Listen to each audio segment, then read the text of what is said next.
Começando mais umas live. Tá batendo papo hoje com meu amigo Jonas Galvani. O Jonas é da Orientare Instrução e Orientação Financeira. Nós batemos um papo com ele no podcast pelo YouTube, há coisa de 2 semanas, e teve muita repercussão, bastante gente comentando, falando, e alguns pedindo para fazer de novo. Então, como não dava para fazer o podcast, eu conversei com o Jonas, ele se disponibilizou a gente fazer pela live aqui, pela live no Instagram. Daqui a pouquinho vou estar chamando ele, batendo um papo com ele, ele já está aqui, já vi ele já. E já falando para vocês, no dia 27/8 agora, dia 27/8, não vai ser uma terça-feira, às 20 horas, eu vou estar batendo um papo novamente com o meu irmão, o meu amigo irmão, Wagner Santos. O tema vai ser os desafios dos pequenos varejistas frente aos grandes.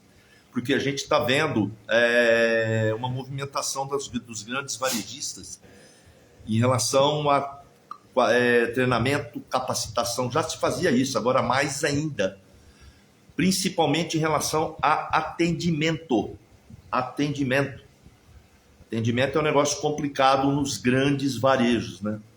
Alguns segmentos aí que a gente vai, supermercadistas, materiais para construção, esses hipermercados, essas lojas gigantes de materiais para construção, atendimento é meio complicado, né? Eu já vou chamar meu amigo Jonas. Vou chamar ele aqui já para a gente já começar.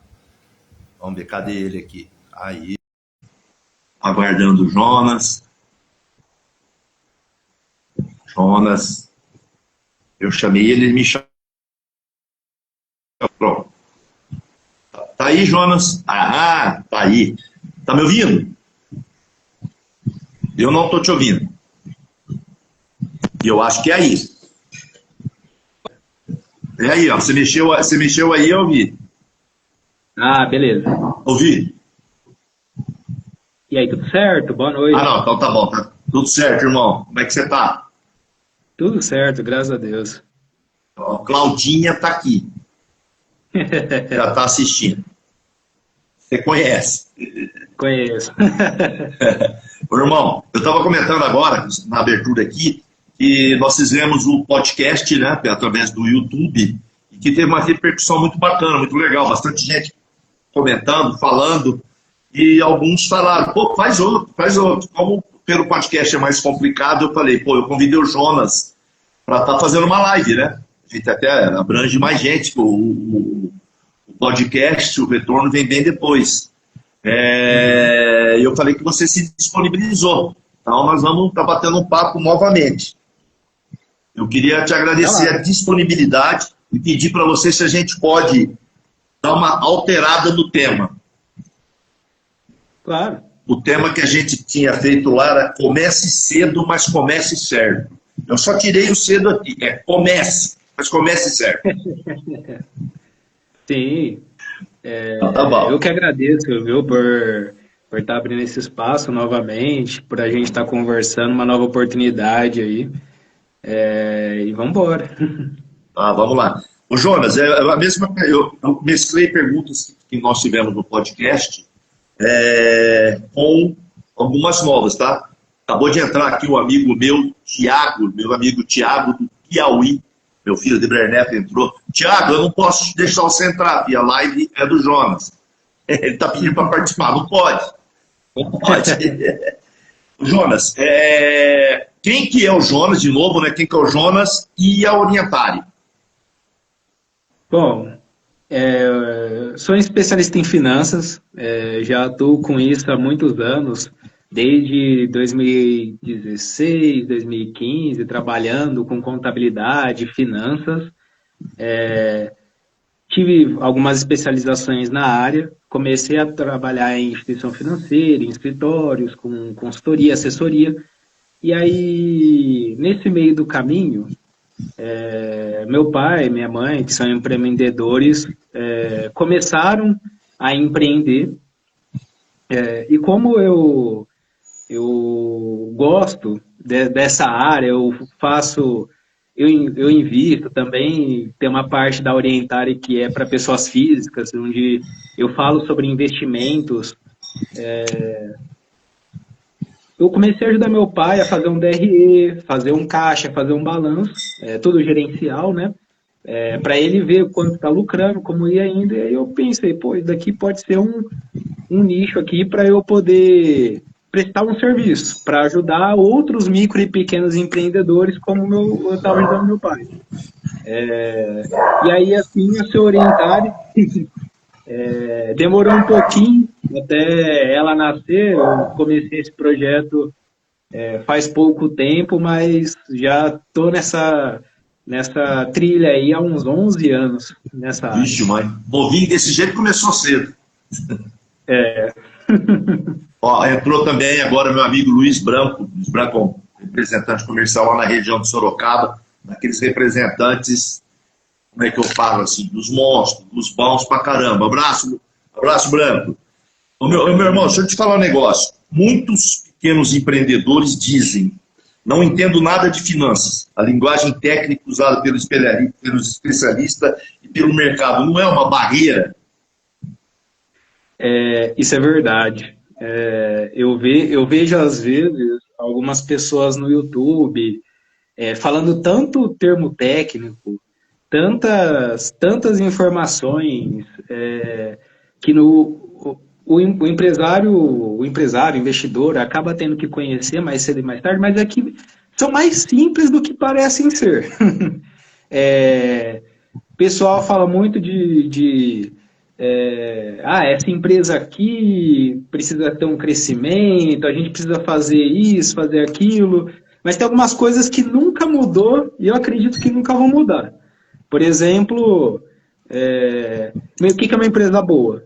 Uma empresa boa é ela ter pouca dívida, uma dívida baixa, se puder nenhuma, fora aquelas operacionais comuns, e dar lucro. Uma empresa dessa vai longe. É o que eu falo, né? A gente comentando lá, conversando com um amigo, não sei se é o assunto do cara, não aguento mais ouvir mindset, mais não sei o que lá, tudo um termo técnico. O cara falou: eu fui saber o que era isso lá para frente. Então, a impressão que dá é que essas terminologias aí até assustam um pouco. Não sei se é isso, né? Irmão, até aproveitar aqui do embalar. Quando o assunto é finanças, parece que tudo é feito para as grandes empresas. A gente até comentou isso lá no podcast, né?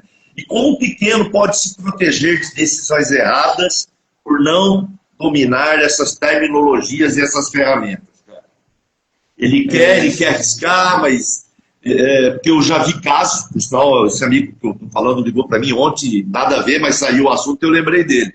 Ele foi se meter sem conhecimento e quebrou a cara com conhecimento, sabendo que ia se ferrar, né? Porque depois, não, eu achei. Pô, e não tem acho nesse segmento seu, né?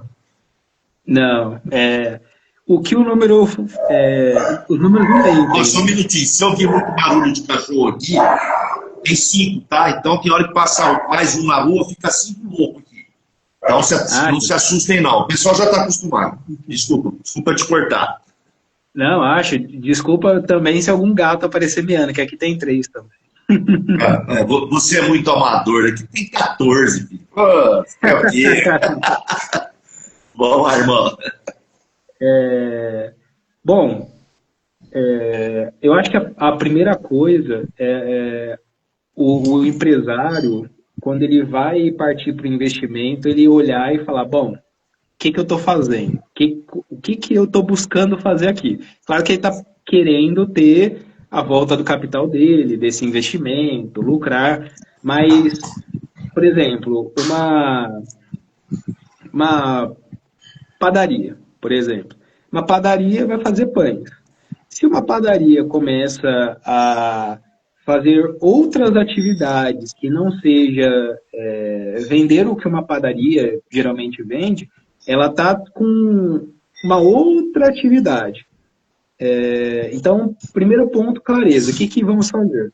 A partir desse momento, a gente já sabe o que a gente vai fazer, o como a gente vai fazer. E para isso a gente sempre busca alguma métrica. Por exemplo, olha, nesse primeiro ano eu estou planejando vender X, ter X de receita, meu custo não pode passar disso para eu poder lucrar isso. Mas o fundamental é ele conhecer e ter os números na mão. Porque muitas vezes as pessoas começam a empreender, a investir num negócio, sem ter conhecimento dos números. Um caso assim muito chocante, por exemplo, tem muita gente que, por exemplo, investe em empresas que têm capital aberto, né, por exemplo, e nem sabe o que a empresa faz. Não sabe quanto a empresa lucra, não sabe o quanto a empresa tem de dívida. Às vezes é o próprio negócio, a pessoa sabe o que ela está fazendo, sabe ali a atividade da empresa, mas não sabe quanto ela lucra, quanto ela tem de dívida. Então, conhecer os números e planejamento é crucial. Vou fazer uma pergunta que vai em cima disso aí, já vou antecipando. Dá para começar a empreender sem entender de finanças? Eu acho que dá para começar, mas o risco é bem alto. Tem muita gente que começa porque vende bem, vende bastante, até dá lucro. Mas assim, todo negócio ele vai tendo uma certa. Ele vai ficando mais difícil de você compor alguns números. Então ele vai ficando um negócio mais crítico, você tem que ter mais controles. Vou dar um exemplo que um professor meu dava muito na sala de aula, na época da faculdade. Se você tem um negócio que é simples, você não precisa de um software de gestão, por exemplo, com 1001 métricas que você vai gastar rios de dinheiro. Não. Você precisa começar simples, mas você precisa ter os dados. Às vezes você não sabe quem são seus clientes, quanto que eu vendo, qual é o ticket médio, qual é a faixa etária dos meus clientes, mas você sabe o quanto você vende. Então, ter informação, às vezes não é necessário ter toda a informação, mas ter pelo menos, tem aquele velho ditado de Pareto, né? O 80-20. Você tem 20% das informações, já te dá 80% dos resultados. Tem as informações corretas em mão. Sim, é crucial. Não, porque eu falo, você falou e veio o negócio na cabeça. Eu trabalhei numa empresa que o cara tinha um puta do software. Só que não era municiado com informações corretas. Então, também não adianta nada. Não adianta nada. E na época a gente até comentava, né? Nós viemos de fora, comentava com o pessoal, cara, tem que perder um tempo, entre aspas, e municiar o teu sistema com as informações reais. Não adianta nada. Mas eu notava que era mais o status de falar que tinha, não é? Tinha até o Marinando. Marinando colocou aqui, no meu trabalho a gente tem muitos dados e não conseguimos analisar. também acontece muito. Obrigado, viu, Marinando, pelo comentário aí. Então, a gente tinha muito isso, cara. O cara tinha, olha, quando comprou vou botar o sistema, mas não municiava, não tinha informação. Eu falo que é aquilo lá, né? O que não é medido, não é aquela frase feita. O que não é medido, não é cobrado, sei lá. Mas é isso aí. O Jonas, eu estou intercalando as perguntas aqui para não seguir. Então, o que é o começar cedo, na sua opinião, que nós falamos aqui? Comece certo. Porque o que eu vou misturar aqui, geralmente, pelo que a gente vê, vamos dizer, no meu meio, é aquele cara que era um puta do vendedor, é um bom vendedor, é um cara que tem uma noção do produto lá, tem um certo conhecimento, e esse cara monta a empresa dele. Ele monta essa empresa dele aí. Aquilo lá, eu sou bom para vender. Quer dizer, a venda está garantida, mas o resultado não sabe. Como que é isso? Você tem isso aí, essa visão que geralmente quem começa é o pessoal mais de vendas? Tenho. Geralmente ele tem um ditado que diz que quem está perto do público é o que tem o jogo na mão, né? Por exemplo, a empresa de varejo está mais perto do público, é ela que dita algumas regras. Mas o empreendedor geralmente nasce disso. Ele nasce sendo um perfil comercial, ele sabe vender, ele sabe fazer negócios. Essa é a grande diferença do gestor para um administrador, né? Ele sabe fazer negócio, ele sabe conquistar o cliente, ele sabe gerir o produto dele, a empresa dele. Mas tem um outro lado, que é uma parte mais analítica, é mais fria, é mais dos dados, que é, olha, se você vende 10 mil reais no mês, você terá um custo de 6 mil reais, vai te sobrar 4. Se você vender 20 mil reais no mês, seu custo sobe para 17. E aí você vai ter 3 mil no resultado. Então, esse controle é um passo importante também. Geralmente, tem alguns perfis de pessoas, claro que não é rotulando as pessoas, mas na parte de gestão de pessoas, tem um ditado que tem 4 tipos de perfis. Tem um perfil que ele é mais empreendedor, geralmente são eles que são que abrem negócios, que são do perfil comercial. São os atirados. A galera que vai para cima. Tem a galera que é mais investigativa. Essa galera, ela é mais... É aquela pessoa que planeja, mas nunca tira do papel. Não é aquela situação, pô, vamos abrir um negócio para outro. Vamos pensar um pouco, vamos analisar mais, vamos ver. Ela conhece tudo, mas na prática, assim, de colocar o negócio para funcionar, não vai. Temos a pessoa também que ela tem um conhecimento mais pessoal, aquela pessoa que conversa bem, aquela pessoa que resolve conflitos, e tem aquela pessoa que tem um perfil mais analítico. Geralmente, uma empresa precisa de todas essas pessoas. O perfil mais analítico vai lidar mais com números, são pessoas um pouco mais lógicas, só que às vezes o empreendedor, todo mundo tem um pouquinho desses 4 perfis, mas o empreendedor tem aquele perfil empreendedor muito forte. E aí falta alguns pedaços no outro, que às vezes ele tenta suprir com um sócio, mas às vezes o sócio também é aquela pessoa mais planejadora, mas não vai ter o controle ali dos custos, dos gastos. Então, é ideal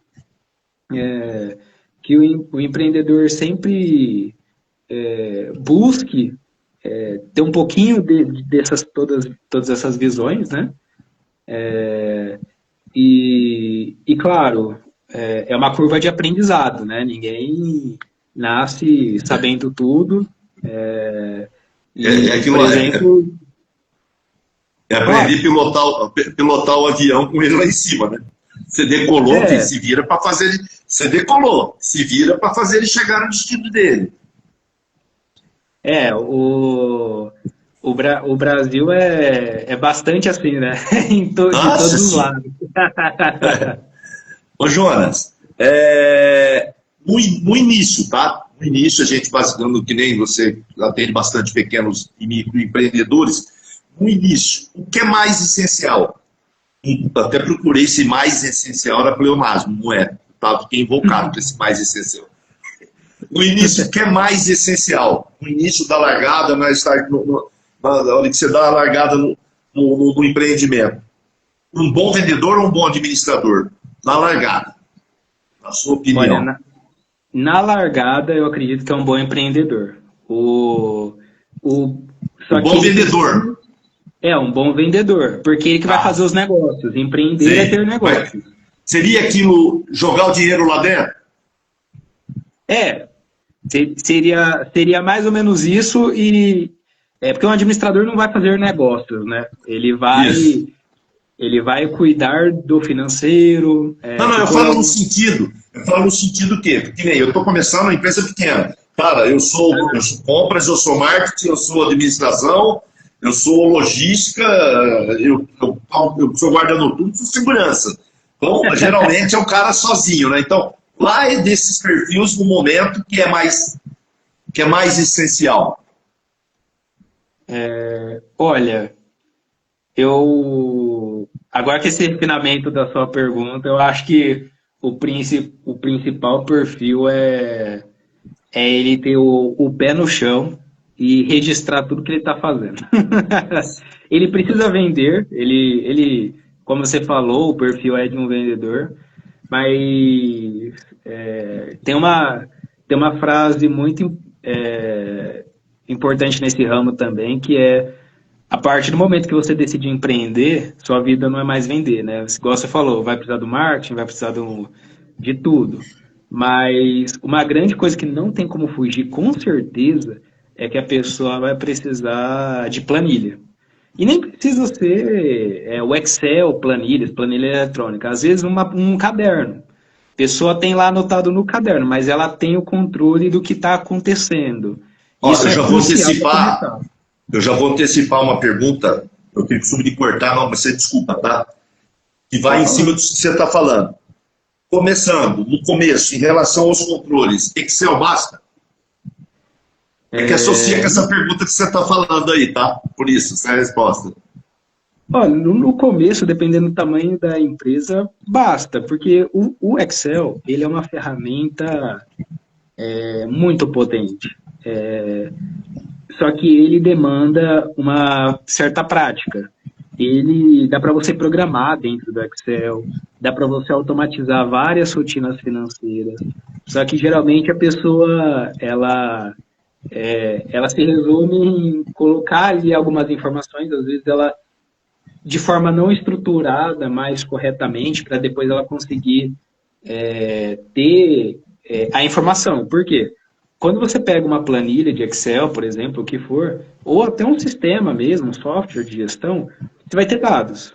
Só que se esses dados não estiverem estruturados de uma forma correta, você não consegue extrair informação nenhuma. Não, então, mas eu falo, Montanari de Franca, um abraço, meu amigo Montanari está assistindo a gente aqui também. Entrou aqui. É que eu falo o seguinte, que nem a gente estava falando, você estava falando, eu já vi isso, né? Pô, tem o caderno, a caderneta, tal. Eu acho, o Excel é fantástico, cara. Eu acho fantástico. Mesmo a complexidade do Excel, você consegue ter um início com ele, por mais simples que seja. Consegue. Então, cai em cima disso que eu falo. Você tem que ter um controle, cara. Não dá para. Tá no caderno, mas eu, pelo menos, comecei o Excel sozinho. Hoje eu me viro muito bem, mas nunca ninguém me ensinou. Eu ficava fuçando, mas eu comecei de uma maneira bem simples, cara, apesar de toda a complexidade. Eu acho que eu não sei nem 20% do que ele sabe, mas é uma maravilha, cara. Então você fala, começa com as informações é tudo. Mas é o que você está falando, é prática. O Excel é prática. Muito provavelmente, se você parar de mexer, daqui a uns 10 anos, tudo mudou nele e você deu uma embaralhada, mas é prática. No dia a dia, conforme você vai pegando a prática, você vai vendo, olha, isso daqui que eu tinha um trabalho aqui de ver essa informação, agora eu dou um clique e ela sai do outro lado. É bem gostoso e, tipo assim, é adaptável. Porque o que acontece? Às vezes um empreendedor que tem um barzinho, ele vai precisar de um sistema. Às vezes uma outra empresa que tem, por exemplo, um escritório de advocacia vai precisar de um outro sistema. O Excel, ele abrange tudo, ele é muito amplo, ele é muito bom para quem está iniciando. Ô Jonas, eu estou fazendo perguntas aqui, até no dia do podcast você viu lá, né? Apareceram várias perguntas, depois sumiram, e eu não vi quem mandou, quem não mandou. Começar pequeno e organizado ou crescer rápido e resolver os BOs depois? Começar pequeno e organizado. Mas consegue? Consegue. Porque esse é o dilema da startup, né? Que nem a gente falou da outra vez, às vezes a empresa cresce tanto, só que os problemas que ficaram para trás, quando estoura... A gente até brincou no podcast, né? Eu falei assim, cara, dependendo do estado que tá, eu vou falar em vendas, que eu sou de vendas, né? Chove pedido lá dentro, cara, o que é para ser uma bênção vira um problema danado. Também. Vira um problema danado. Ô, Jonas, a gente está falando muito isso aí, em Excel e tal. Cara, quando eu tive nas mãos, quando eu aprendi, ou quando eu tive um sistema que tinha isso, como é uma delícia usar o DRE, hein? Uhum. Rapaz, principalmente quando a situação tá legal, né?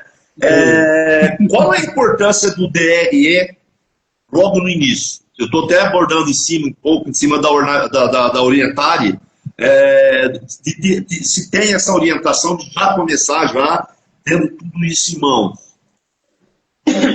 É crucial, principalmente quando está começando. Por quê? O que é mais importante, tem uma coisa que eu balanço, né, que é tudo que a empresa tem e tudo que ela deve. Só que tem também o DRE, que é tudo que ela vende, tudo que ela tem de custo que sobra no final. Se você não Deixando claro que DRE é uma coisa, fluxo de caixa é outra. Isso, também. Fluxo de caixa. Tem gente que confunde, né? Coisa. Sim. É muito diferente os dois. Um mensura uma coisa, outro mensura outra. Eu acho que a grande maioria conhece muito o fluxo de caixa, mas não conhece o DRE. Isso aí.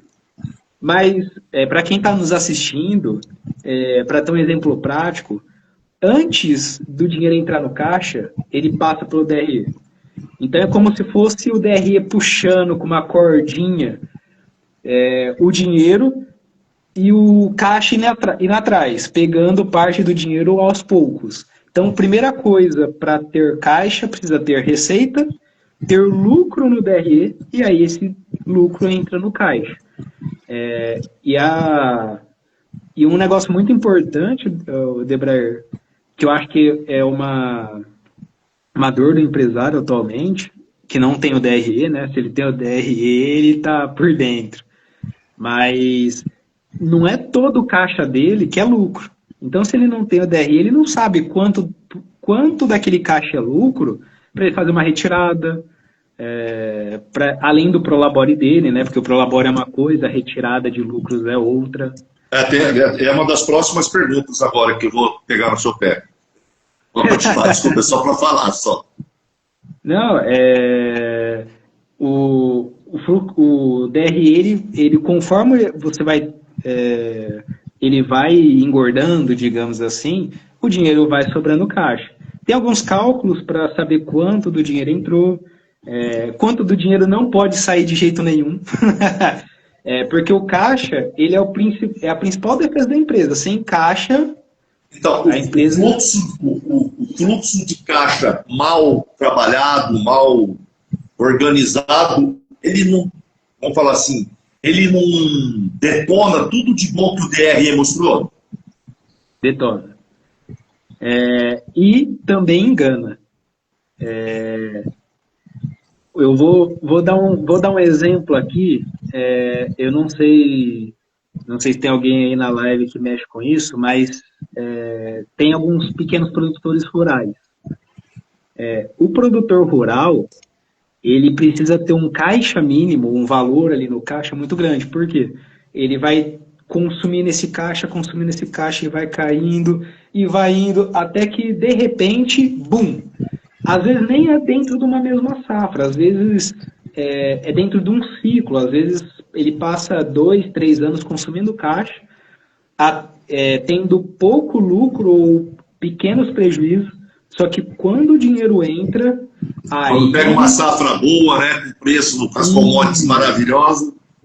Isso aí. Aí o caixa vai lá em cima. E aí grande parte desse caixa é lucro. E aí ele consegue fazer a retirada. É crucial ter o controle de caixa também. Mas são duas ferramentas, na verdade 3 com balanço, né? Sim. Complementares e cruciais para o negócio. São raras as exceções. A gente estava falando de startup até agora há pouco. Startup todo mundo gosta de comentar, fica entusiasmado, mas a gente só tem na cabeça as que deram certo. É igual o campeonato de esporte, futebol. A gente só lembra do campeão. Os que ficaram de segundo para baixo, então, às vezes uma empresa pode acabar crescendo, se multiplicando, tendo bastante lucro, mesmo sem esse demonstrativo, mas é a exceção da exceção. Não, beleza. Marconi de Garapava entrou, Trevão Home Center entrou, obrigado pessoal que entra para assistir, obrigado. Ô Jonas, a gente está falando aqui, nós comentamos lá no podcast a respeito dos custos escondidos, principalmente para quem está no início. Vamos falar para quem está no início. Geralmente o cara abre a empresa na casa dele, começa lá na garagem, tal, e ele mistura essa parte das finanças. Ele mistura. Eu falo naquele sentido de que, pô, ele está lá, mas o aluguel quem paga é a pessoa física, não é a empresa. A conta de luz quem paga é a pessoa física, não a jurídica. Como que isso, cara, como que isso pega? Como que é que lida com isso daí? A pessoa ela tem que ter esses custos, vamos dizer assim, nas planilhas dele, independente se ele paga ou não, né? Senão não vai mostrar um número fictício, um resultado que é mentiroso. Isso. Ele tem duas escolhas, né, Debraer? No DRE, meio que não tem para onde muito fugir. Ele tem que colocar essas despesas, esses custos que ele não vê o dinheiro saindo. No caixa, o dinheiro provavelmente estará lá, porque ele tem duas opções. Ou ele deixa lá no caixa esse dinheiro e aí não sai do caixa, ou ele vai pegar esse dinheiro cobrando aluguel da empresa, porque são duas entidades diferentes. Ele é ele, a empresa é a empresa. Dá para fazer um proporcional ali, mas é muito importante ter anotado o que é prolabore, o que é o aluguel da empresa por estar na sua casa, o que é retirada de lucro.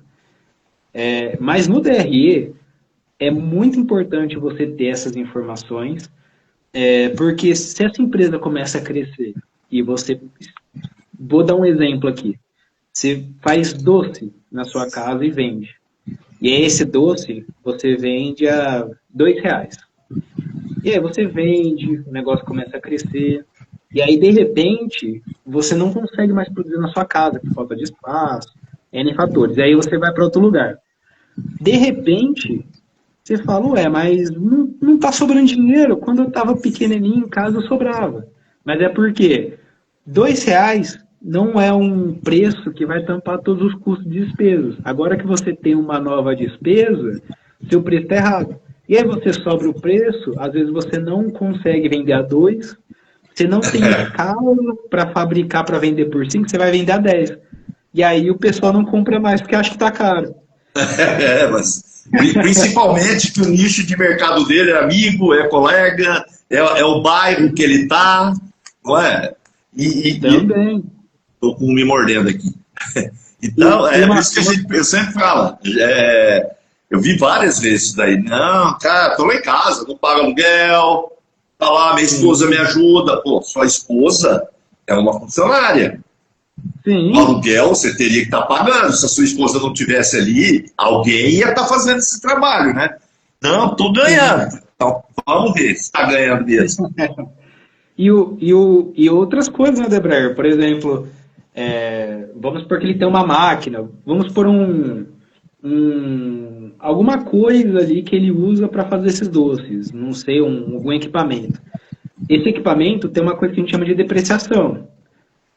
Claro que ele não vai ganhar um benefício fiscal, como grandes empresas ganham, porque geralmente ele é um MEI, é uma micro ou pequena empresa. Sim. Mas ele precisa ter um dinheiro ali provisionado, porque ele vai precisar fazer a manutenção desse equipamento, ou senão até a troca.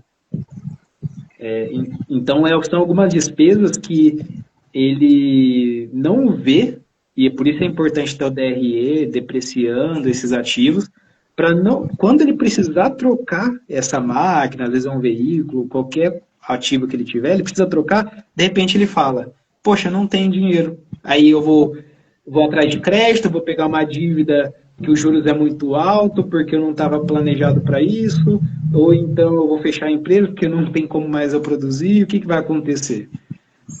Mas, Jonas, Então, mais ou menos isso que você está falando, não entra também a previsão de inadimplência também?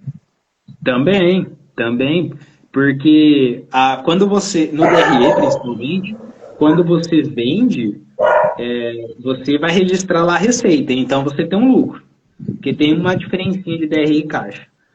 Quando o cliente atrasa, geralmente mais do que 90 dias, tem que reverter para despesa. Então, você tem que falar assim, olha, esse lucro que eu imaginei que eu ia ter, eu não vou ter. Então, essa inadimplência aqui eu tenho que estornar, digamos assim, do lucro. E outras coisas também, né, Debrair? Por exemplo, um micro ou pequeno empreendedor que tem, vamos supor, uns 2 funcionários, até mesmo um, e aí ele tem uma ação trabalhista. Ele tem que provisionar esse valor para não pegar todo o lucro e lá no final do processo, quando ele tem que pagar essa ação trabalhista, ele não tem dinheiro para pagar, ou ele tem que tirar todo em caixa, contrair dívida para pagar.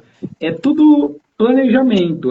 O DRE, ele meio que coloca a bola no chão, digamos assim, olha, você tem que pagar isso aqui, então esse dinheiro aqui que está no caixa, deixa no caixa.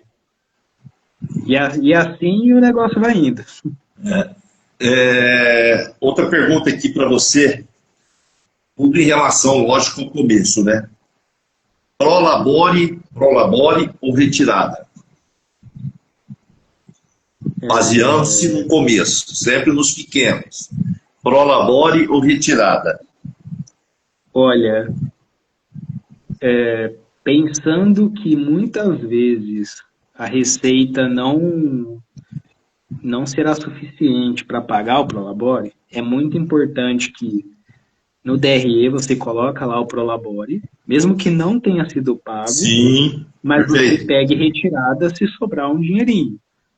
Ou parte desse Prolabore, como vão ser montados ali as informações, tá tranquilo. O que não pode acontecer é a pessoa estar trabalhando no negócio e ela está trabalhando, sei lá, 1 ano no negócio e a pessoa não registra esse Prolabore no DRE. Por quê? É uma jogada meio que contábil aqui, mas vou simplificar.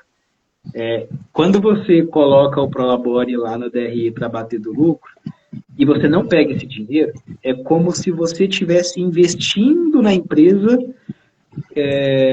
sem ser com dinheiro, sendo com mão de obra. Então, às vezes, você... Mas não deveria entrar no DRE como tal, como investimento? Deveria, isso mesmo. E aí você coloca lá... Não estou retirando, sai da retirada e entra para o investimento. Exatamente, é isso mesmo. E aí, se você não... Porque senão você tem aquela falsa sensação de que você investiu muito pouco e está tendo muito lucro. Mas não é bem assim. Na verdade, você investiu, mas não foi com dinheiro. Olha a pergunta agora, cara. Essa foi uma das perguntas que eu mais gostei de elaborar, cara. Como elaborar um pagamento justo entre o que eu preciso como trabalhador e o que eu posso pagar como gestor? Bom, a primeira coisa que você tem que fazer... Não porque é complicado, não, porque eu quero ganhar e o Debrair, que é funcionário lá, quer ganhar 10. O Debrair gestor está olhando 10 e eu caixa dele 10, você não vai ganhar. Como que é elaborar isso, cara? Ainda bem,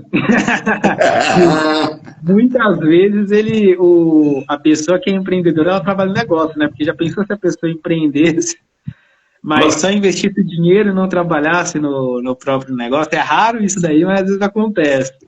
Imagina.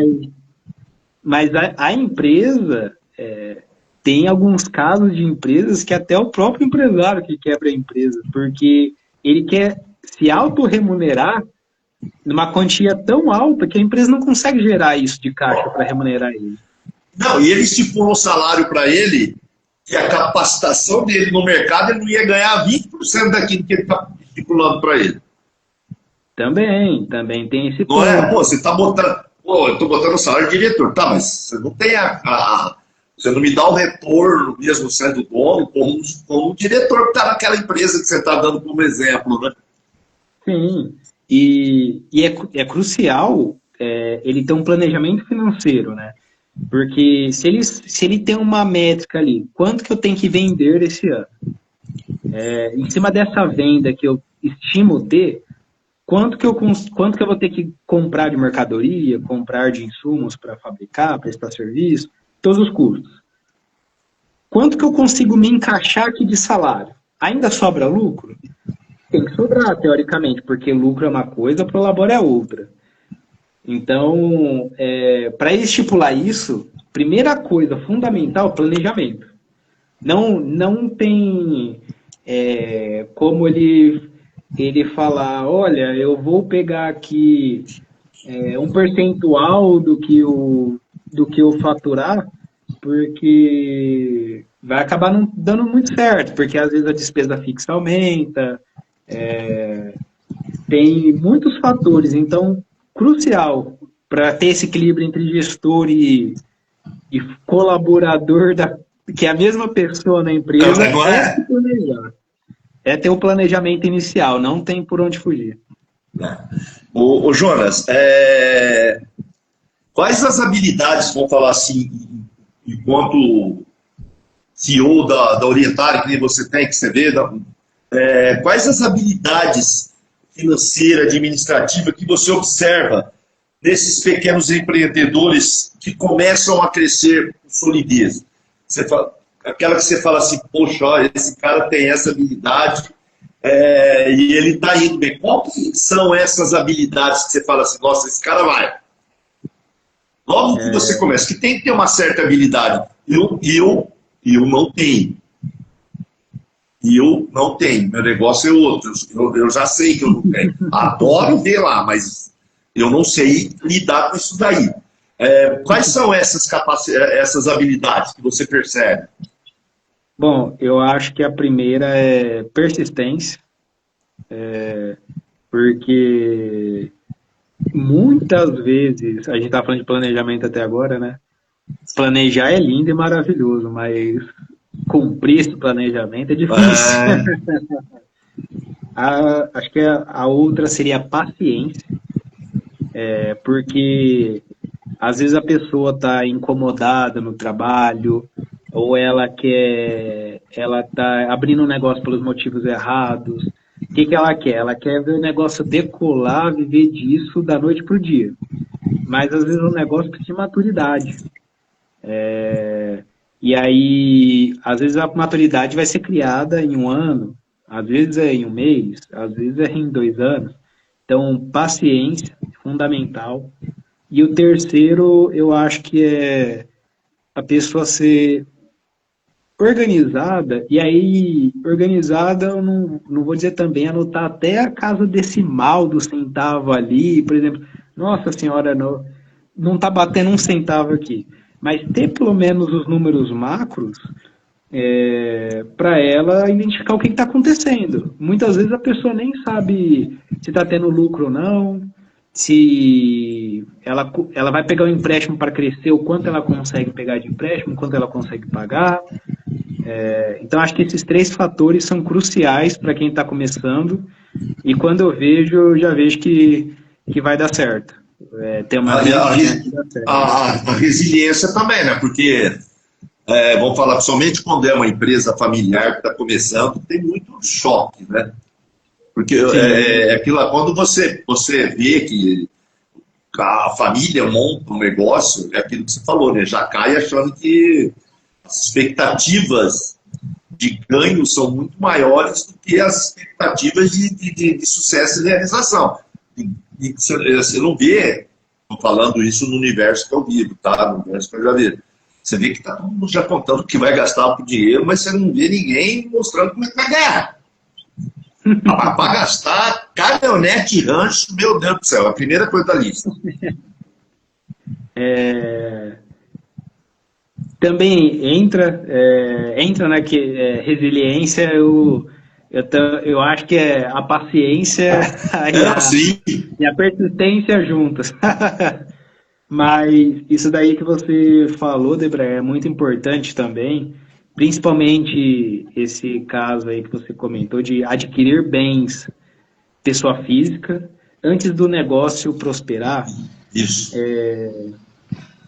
E vou dar um exemplo aqui.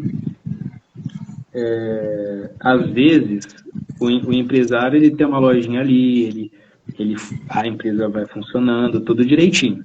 Só que ele tem ele tem uma organização, mas ele não pensa como eu consigo vender mais. Por quê? Infelizmente no Brasil, a gente tem um fenômeno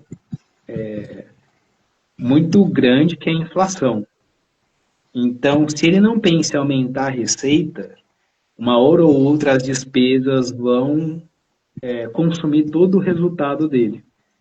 Então, acho que antes de pensar, poxa, eu vou comprar alguma coisa, vou fazer uma retirada muito grande aqui para fazer alguma coisa, a primeira coisa eu tiro um prolabore aqui. A minha empresa, ela tem espaço para crescer de alguma forma, então eu vou reter esse lucro para fazer ela crescer mais, para ter uma retirada maior no futuro. E se ela não tiver para onde crescer mais, o que acontece? Acontece de uma empresa chegar no ápice dela. Ela pega o dinheiro ali. Vou dar um exemplo aqui até bacana. Tem alguns, dependendo do setor da empresa, quanto mais ela cresce, maior o risco. Então, como assim você fala? Como assim não? Que setor? Vou dar um exemplo. Uma empresa que vende produtos linha branca, por exemplo, ela vai crescendo, crescendo, crescendo, crescendo. Eu até falo bastante com a minha mulher sobre isso. A gente fala bastante sobre negócios. E algumas empresas que são muito grandes, principalmente de linha branca, o pessoal sempre acha que a empresa é altamente lucrativa. Mas nem sempre. Às vezes a margem de lucro dela é 1%, às vezes chega a dar um prejuízo. Por quê? Ela é muito grande. Só que o que ela tem que fazer? Ela tem que sempre repor estoque, ter um capital muito intensivo para ficar repondo estoque. Só que, por exemplo, você vai comprar uma geladeira, que é uma linha branca desse setor aqui, até você precisar comprar outra, passa-se muito tempo, o estoque fica parado. Então, empresas, a depender do giro dela, é muito mais confortável ela ficar um pouco menor. Empresas que têm um alto índice de compra, está sempre ali tendo consumo de clientes, por exemplo, de bens não duráveis, que só se consome uma vez, ela consegue se expandir, porque um pequeno aumento nas vendas faz ter um aumento muito significativamente no lucro, né? Então, esses setores são mais fáceis de lidar e de expandir. Em cima do que você está falando, né? É uma analogia boba aqui, né? É muito mais fácil você movimentar um lobo do que você movimentar um elefante, né? Também. Não é? Você... E aquilo que você falou, um aumento de venda num pequeno, médio, de X% é uma coisa astronômica. No outro lá, nada.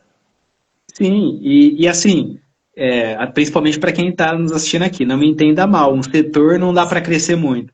É que alguns setores são mais difíceis de crescer naquele setor e muitas empresas tentam crescer para outros lados. Vou dar um exemplo aqui. Você já estava falando de linha branca, vamos falar da Magazine Luiza, que é uma empresa grande.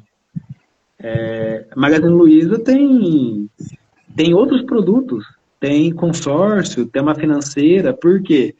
Porque ela precisa crescer, mas não na linha branca dela. Ali ela está já meio que, não vou dizer assim, sufocada, mas é difícil crescer.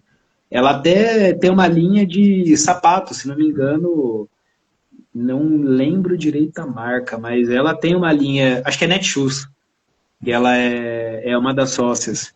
Então, sempre dá para... O capital, ele sempre está ali crescendo, mas às vezes não naquele setor. Às vezes numa empresa pequena, por exemplo, um restaurante, ele pode... E assim, também não vamos pensar, um restaurante não vai crescer, um restaurante, por exemplo, não vai crescer, não. Ele não vai crescer ali onde ele está, porque é muito Sim. geográfico, né? Então ele pode Sim. abrir em outro lugar, o mercado. Vamos abrir o mercado em outro local geográfico, para a gente poder ampliar o negócio. Ah, beleza. Ô, Jonas, quais erros você cometeu e hoje você usa de lição nas orientações da Orientare? Tem alguma coisa assim, tua mesmo que você falou, pô, me ferrei, eu já tô vendo essa história aí. Eu brinco, tem hora que o pessoal conversar comigo lá, os caras falam, nossa, mas você sabe pra caramba, né? Eu falei, não, filho, não sei não, é que esse caminho que você tá indo aí, eu já quebrei a cara lá, então eu sei que é que vai dar M, né? Não é que eu sou bom, não, porque eu já trilhei aí, eu me ferrei, né? Vai por isso, né? Você teve alguma marcante que você... Hã? Olha, é o poder da experiência, né? Não, os caras, nossa, mas bem que você falou, o cara é bom, hein? Falei, não é bom não, filho. É que eu já quebrei a cara antes de você nesse caminho aí. Bom, eu acho que um pequeno problema que eu já tive muito, que hoje eu regulo bastante, é a paciência. Você está falando muito em paciência. Você conversou com a minha família? Não. Ligado, você falou assim, cobra a paciência dele. Que nada. É que talvez porque depois que eu... Já faz um tempinho que eu já fiz 25 anos, já estou com um pé nos 30. Nossa, eu tenho um ódio desse comentário seu. Você tá achando ruim que você está entrando nos 30? Muita coisa muda. Mas antes do... Vá! Olha aqui. Aquela vitalidade para chegar do trabalho e ir para academia, por exemplo, está acabando. Mas principalmente quando jovens, tem muito jovem empreendedor, a impaciência às vezes faz a gente cometer muitos erros. Naquilo que vai fazer, às vezes na vida pessoal, às vezes nos investimentos, às vezes no empreendedorismo. Todos esses caminhos levam a pessoa, por impaciência, a cometer muitos erros, né? Pela pressa. Às vezes, eu estou brincando aqui com o negócio de paciência. Quando você fala paciência, é no sentido de controlar a ansiedade? Isso. Ou em relação às reações com os momentos da empresa? É controlar o ego, por exemplo. Vai bem no que você falou lá, principalmente no podcast. Vou tirar uma caminhonete aqui. Calma. É uma empresa, não é uma fábrica de dinheiro. Sim. Vamos trabalhar esse capital, porque se você hoje reinvestir esse dinheiro, no ano que vem você tira duas. Você tem dinheiro para tirar duas. Então a paciência é uma virtude fundamental nos negócios, né? Não tem como não ter ela. Jonas, em cima muito dessa parte financeira que a gente está falando, da instrução e orientação que você passa para os teus clientes, o maior risco é não correr risco algum. Eu estou falando assim, como é que você vê, como é que você sente aquele cara que é muito, não sei, a gente falar medroso é fácil, né? O cara é medroso, você não sabe a situação dele. Então vamos supor que esteja tudo certo, tudo indo bem, tudo indo sob controle, mas aquele cara que não ousa dar um passo a mais, ele não ousa dar um passo a mais. Isso não é um risco? A própria continuidade da empresa dele, cara, você ficar sempre na mesma. É um grande risco. Primeiro porque, financeiramente falando, é aquilo que a gente estava comentando, né? A inflação vai comer o lucro sem sombra de dúvida se ele não se movimentar. O outro é ele perder os clientes, né? Perder ali aquela fatia de mercado que ele tem para concorrentes, o negócio dele ficar obsoleto. Aquele famoso exemplo da Kodak, né? Era uma empresa grande, mas viu a inovação, bateu na porta dela, ela falou assim, não, eu vou continuar aqui. E até no âmbito pessoal, né? Muitas vezes as pessoas elas pensam, eu não vou me arriscar na minha carreira, vou continuar aqui, e aí fica naquele mesmo lugar muitos anos. Nas empresas nada muda. O empreendedorismo precisa ter uma inovação constante, assim como numa carreira, numa organização, num órgão público, em qualquer lugar. Porque a gente fala, aquilo lá, eu não sou jornalista, tanto as lives como o podcast, eu falo como curioso, porque eu gosto do assunto, né? Cara, e é uma coisa muito ruim. Eu fiz essa pergunta aqui de não correr risco algum, e eu já tive essa conversa com um amigo há pouco tempo, ele veio com esse assunto, que é um assunto que eu falo sempre. Não tem coisa pior, cara, do que você trabalhar numa empresa onde você acredita nela mais do que o dono. Uhum. Cara, é horrível, cara. Lógico, a gente não sabe os meandros lá, né? Eu sempre falo isso aí, a gente não sabe como que é a parte financeira, cara. Mas quando você acredita mais na empresa do que o dono, é muito complicado, cara. É muito complicado. Por isso que eu falo que eu fiz essa pergunta de não correr risco algum. Irmão, outra coisa, mudar um pouquinho e falar em investimentos. Em relação a investimentos, começar quando?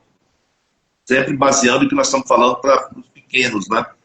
Começar quando? Quando que a gente já começa a pensar em investimento? É uma coisa que já tem que aparecer junto com o nascimento desse projeto, dessa empresa. Bom, eu acho que quando você começa... Tem duas formas de empreender, né? Acho que o primeiro, sem sombra de dúvidas, é você abrir a sua própria empresa e começar ali a ter investimento. Às vezes o investimento não vai ser monetário, né? Mas vai ser de outras formas. A outra forma é você terceirizar. Você fazer o investimento numa empresa já existente. Recentemente conversei com um empreendedor que ele estava procurando sócios. Ele estava pensando em crescer, ele não sabia se ele precisava de sócio, ele tinha medo de pegar um empréstimo. Então, também tem essa parte de fazer investimentos, de você meio que fazer terceirizado, né? Você não empreende, mas você injeta o capital querendo... Você não vai ter prolabore, mas você vai ter a retirada quando ter lucro. Mas é crucial duas coisas. Começar o mais rápido possível e começar com planejamento. Mesmo que você for investir num negócio já andando, começar com planejamento. Se você for iniciar um negócio do zero, começar com planejamento. É crucial e começar cedo, porque uma empresa, quanto mais o tempo passa, se ela é bem gerida, o que tende ela é crescer. Então, o grande fator é tempo nesse quesito. Em cima que você está falando aí, Jonas, até do seu amigo procurar um sócio, tal. Muitas vezes, não sei se eu vou estar me expressando bem aqui, trazendo uma assessoria financeira que proporcione uma reestruturação, uma organização melhor na parte financeira. Os ganhos não são proporcionais a você trazer um sócio novo para a tua empresa? Baseando que não tenha, tá? Baseando que não tenha. Geralmente você busca sócio por causa de dinheiro ou por causa de conhecimento, né? Das duas. Não vou falar que seja dinheiro. Quando você traz assessoria não é custo, cara, é investimento. Investimento tem retorno. Sim. Investimento tem retorno. Não é? Você tendo essa reestruturação, você trazendo uma empresa orientária, qual que seja, Pô, essa empresa, essa assessoria vai organizar tão bem tua empresa que o que sobra seria proporcional ao sócio entrando. Eu acho que até no Shark Tank, né? A gente até conversou lá no podcast lá no estúdio, que às vezes o pessoal vai procurar um investidor e até os próprios Sharks falam, olha, você não precisa de um... Vários, né? Você não precisa de sócio, cara. Sim. A estruturação da empresa é crucial. Só que o sócio, ele geralmente é o último recurso. Principalmente se ele só for investir o capital, sem investir o intelecto, ter alguma coisa que agregue naquele empreendimento. Se ele for só colocar o capital, a grande maioria das vezes, tipo assim, a grande esmagadora, é melhor você estruturar uma dívida ali que você vai poder se alavancar do que pegar um sócio. Mas traz os credores, vamos negociar, vamos conversar, tá aqui. Muito mais, né? Eu costumo dizer que se a empresa tem lucro na operação, mesmo que ela está bastante endividada, tem jeito. Dá para se dar um jeito. Se ela tem caixa... Um DRE agradável, né? Com caixa mais ou menos equilibrado, opa, tem... Sim. A solução geralmente é interna, né? Sim. Até é benéfico a empresa contrair dívida. Agora, você dívida para crescer, né? Sim, para crescer, não aquela dívida onerosa, né? Para tampar o buraco. Isso aí. É isso aí. Se você pega um sócio, todo aquele lucro você vai ter que repartir com ele. Às vezes você lucra 10%, tem que pagar 2% para o banco naquele mês. Para o sócio, você vai ter que pagar, às vezes, 5% do lucro depois de já ter pago os 2% para o banco. Irmão, deixa eu te perguntar. A gente sempre vê, até falando em cima de Shark Tank, né? Eu acho uma coisa maravilhosa, cara.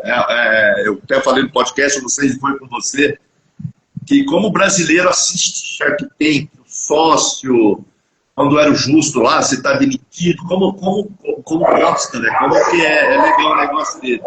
E como você vê, a gente estava falando de terminologia antes aqui, que algumas, né, até o pessoal começa, né? O que é valuation e como explicá-lo de maneira simples?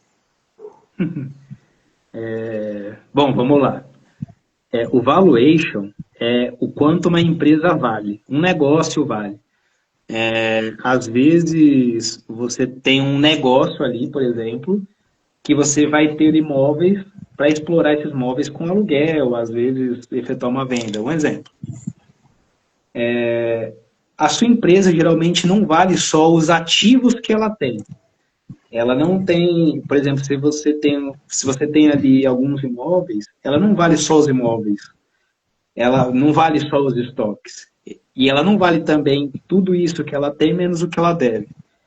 Ela vale toda a expectativa de lucros futuros até o infinito, porque tecnicamente uma empresa não foi feita para morrer, né? Ela foi feita para ter uma continuidade, um organismo vivo ali, sim, que não vai morrer. Trocam-se as pessoas, mas a empresa é a mesma.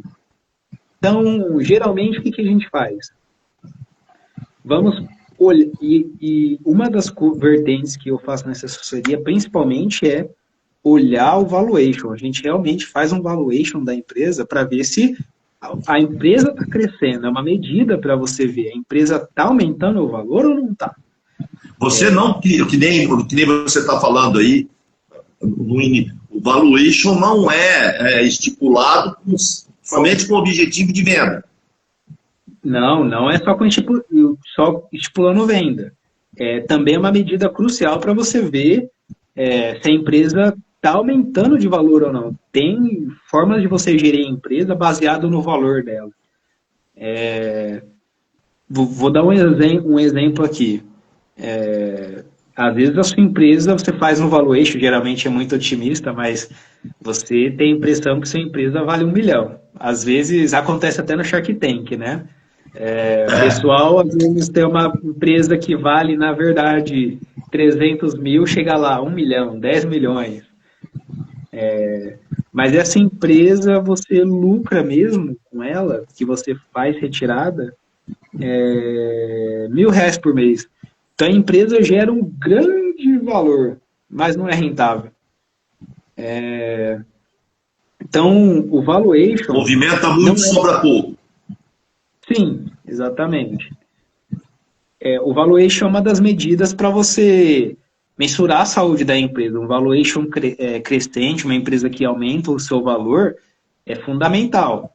E não só para venda. E uma medida interessante também você tendo esse dado, tendo o valor da empresa, tendo o DRE, tendo o balanço, é até crucial para você buscar crédito. Às vezes é até fundamental, crédito subsidiado, você ter essas informações para você poder, para o banco ter expectativa de retorno, né, desse investimento. Mas basicamente o valuation é isso. É uma expectativa de lucro que se tem lá no futuro trazido para hoje. Esse é o valor de uma empresa, na grosso modo. Em cima do que você está falando, eu fiz um podcast com o pessoal da Cegente, aqui em Rio Preto, Educação Corporativa, e teve um momento lá que saiu o assunto em relação a Prolabore, da expectativa que o empreendedor tem de retirar um valor X. E ele não tira esse valor X. Aí até comentou, até a Ana Carolina falou assim, poxa, vai para o mercado, arruma um trabalho que você vai ganhar isso daí. Aí eu criei uma pergunta aqui. Ganho mais sendo CLT do que empreendedor. Vamos basear nisso. Vou vender minha empresa. Como definir o valuation? Olha o passado ou projeto futuro? Tem formas de valuation, de olhar para o passado também. Mas tem várias formas de fazer o valuation, né? Se ela estou falando correta, nesse sentido, você entendeu? Eu quero um salário de 15 mil. Cara, a empresa não vai dar 15 mil para você. Então não quero. Então vai para o mercado, né? E baseado nisso, tá? Sim. Mas se for benéfico para a pessoa, é claro, se a pessoa fala assim, não, eu acho muito mais benéfico ser um seletista do que empreender dor de cabeça, risco, eu não estou ganhando o que eu queria, não estou ganhando o que o mercado paga, vou vender a empresa. Nada mais justo, ele é o empresário, e às vezes uma outra pessoa pode se beneficiar dessa empresa, às vezes ele não tem uma expectativa de ser tão alto, ou ele tem uma ideia estratégica da empresa diferente, mas olhar para o passado é importante, porque ele é o norte para o futuro. Porque muitas vezes nessa expectativa de valuation, né, a pessoa esquece totalmente o passado, só olha para o futuro, e ou a empresa dela vale milhões, ou não vale nada, vale muito pouquinho. Acontece isso, e justamente por aquele quesito de impaciência. Vou dar um exemplo. Eu sou investidor e uma das assessorias que eu presto é orientação para pessoas físicas para investirem. E investimentos você vê muito isso. Por exemplo, uma empresa que se você pegar o valor de uma ação dela, que é um pedacinho do valuation, multiplicar pelo número de ações, não dá nem uma fábrica. Como você fala, ué? Tá muito barato, porque as pessoas estão vendo tanto essa empresa que não vale nada, que isso sobrepõe muitas vezes o futuro e acaba tendo essas pequenas curvas.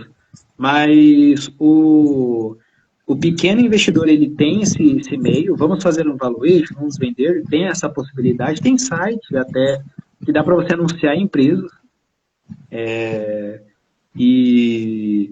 Só que tem que ser feito da forma correta, né? Ele não pode perder todo aquele investimento que ele fez, todos aqueles ativos que ele tem, perdendo-se muito dinheiro. Deixando claro que o seu sonho não entra no valuation, né? Exatamente. Não é? Não Pensar é que eu falo.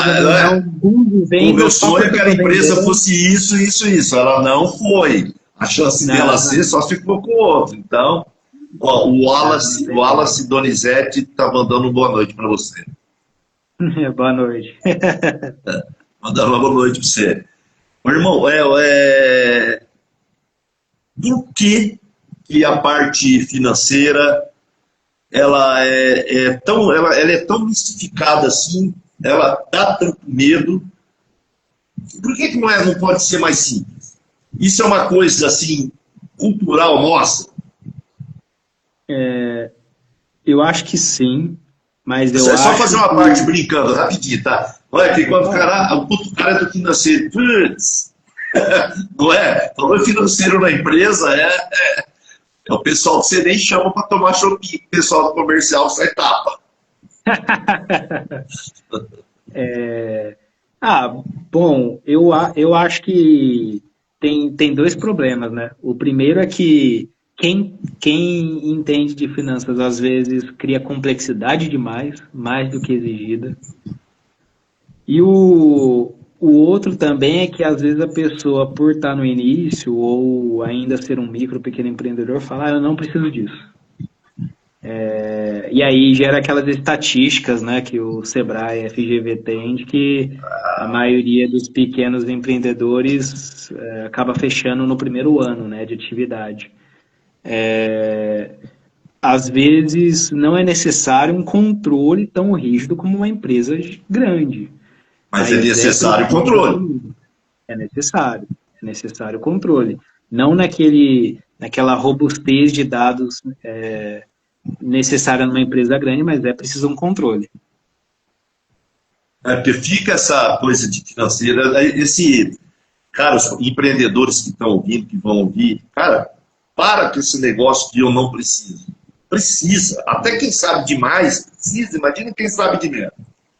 Irmão, uma das perguntas, o nosso tempo está chegando no fim aqui, para não ficar tão longo, a gente, pelo pouco de experiência que eu tenho com o Instagram e com o podcast, logo eu te chamo de novo.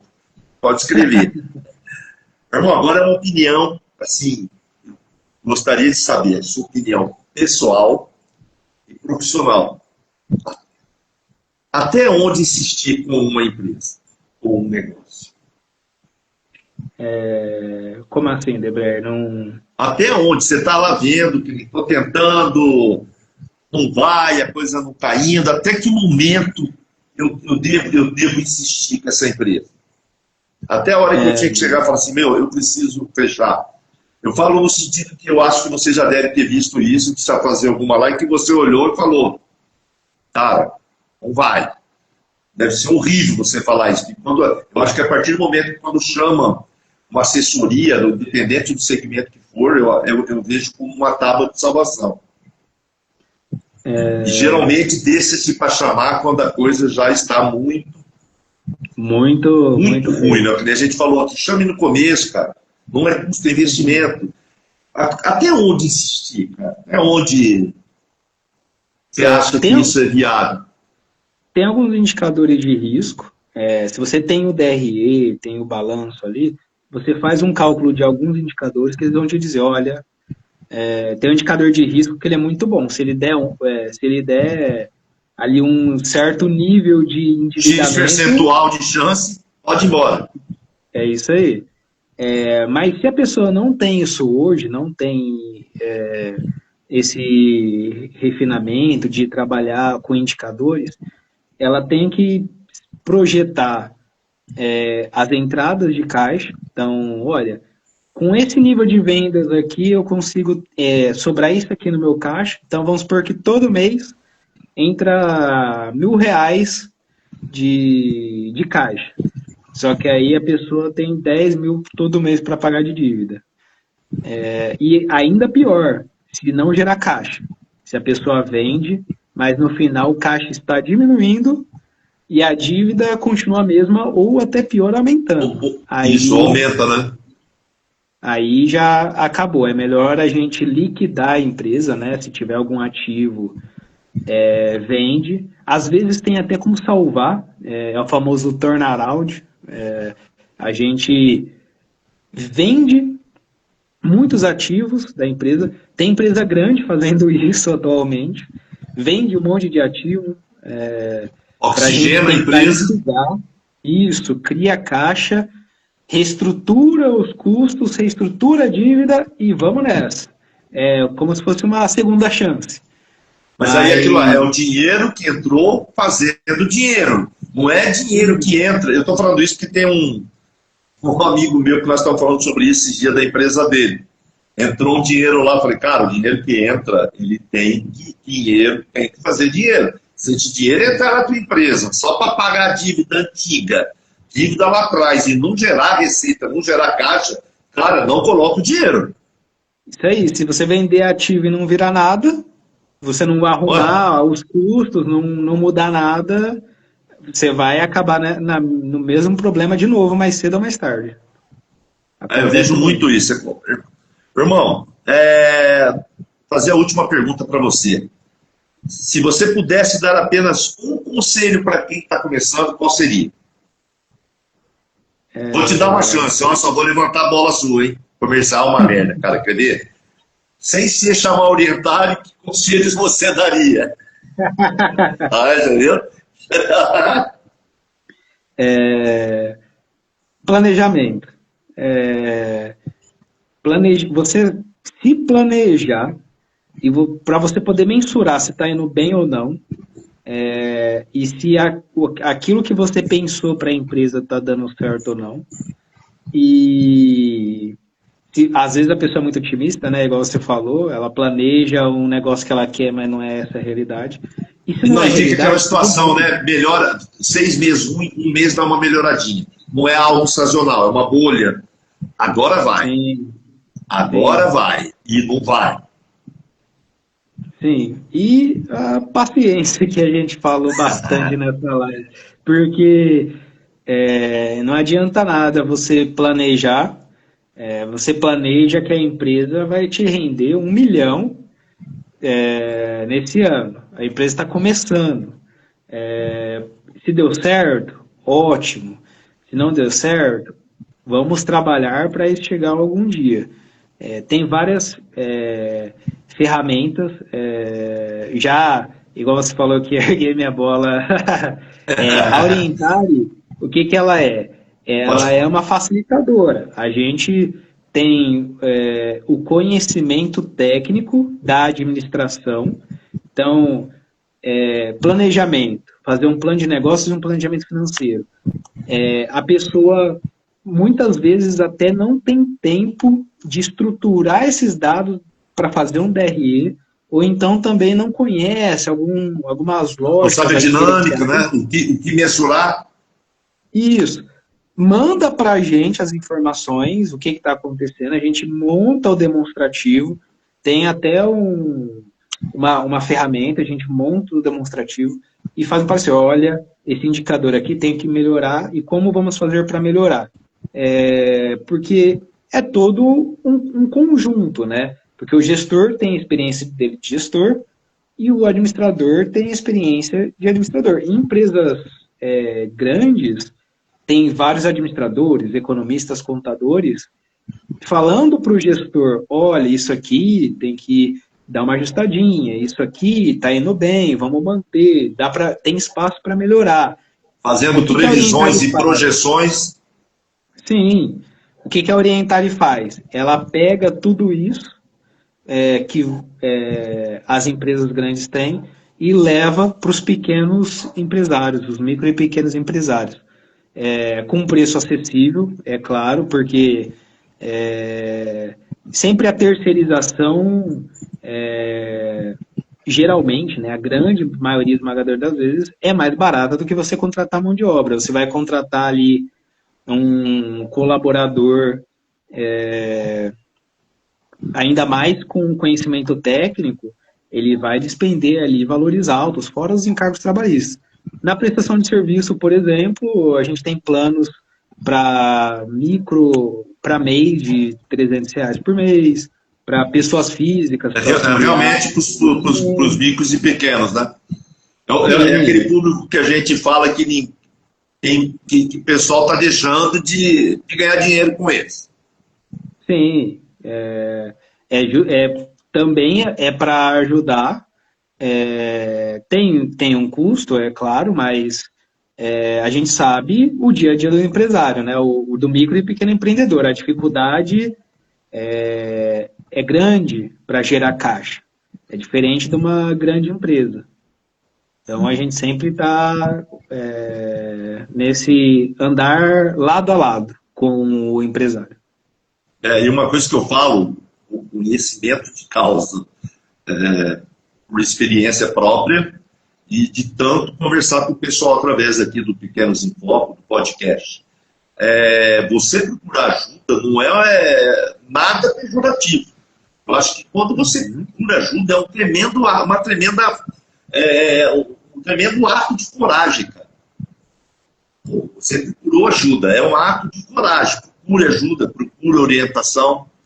Jonas, queria te agradecer, mas antes de agradecer, falar para o pessoal, esse episódio vai estar no Instagram, já fica salvo agora, ele vai estar no YouTube, ele vai estar no Spotify, os códigos deles vão estar no TikTok, no LinkedIn, no Telegram, vou ver se eu lembro de todos, no X, no Instagram, no WhatsApp, todo lugar. Vocês gostaram, querendo bater um papo com o Jonas, é só chamar a gente de particular, vai estar em todas as postagens, vai estar o telefone do Jonas, contato dele, e eu acho muito interessante aquilo que a gente falou aqui. Comece, mas comece certo. Então, meu irmão, queria te agradecer novamente, já vou estar fazendo outro, deixando um convite aberto para mais para frente a gente estar voltando nesse assunto, que com certeza vem, você viu que tem a gente de Piauí, Sorocaba, Franca, a gente que apareceu aqui. Então, eu queria te agradecer muito, João. Sempre uma aula, por mais que a gente leve de uma maneira leve aqui, mas é sempre uma aula, a gente aprende muito. E pra você ter ideia, de 80 e poucas perguntas, veio para 27, ficou várias sem fazer aí. Mas aí a gente volta a falar de novo. Queria te agradecer muito, irmão. Obrigado mesmo, tá? Ô, Debre, novamente obrigado. Eu espero ter ajudado aí o pessoal que entrou, o pessoal que vai assistir depois da gravação, o pessoal que vai olhar os cortes. Quero agradecer mais uma vez aí, no que precisar, conversar de novo, bater um papo, estou à disposição. Então tá bom, irmão. Até a próxima, então. Um abração para todo mundo. Segue a gente aí no Instagram, no YouTube. Segue Orientar. Como é que faz para achar você nas mídias, cara? Tô deixando passar a melhor parte. TikTok e no Instagram, orientare.adm. Também tem o e-mail orientare.adm. ADM é de administrador. @gmail.com. É ponto ou é traço? É ponto. Ponto final, administrador. E lá no Instagram e no TikTok vai ter um link. Clicando nesse link já abre o contato no WhatsApp. Tem a gente também aqui, só chamar. Eu estava olhando aqui, porque tinha amigo falando aqui no WhatsApp também, está com o WhatsApp aberto. Então, obrigado, pessoal que assistiu, o Claudinho, o Wallace, o Montanari de Franca, o Thiago do Piauí, minha filha entrou. Eu devia ter abordado um assunto aí, como diminuir a mesada dos filhos. Vai ficar para o próximo tema, tá? Tá para o próximo tema. Tá bom, Jonas? Obrigado. Bom, de novo, obrigado. Fique com Deus, cara, e boa sorte. Obrigado, tudo de bom. Um abraço. Tchau, tchau. Abraço, tchau.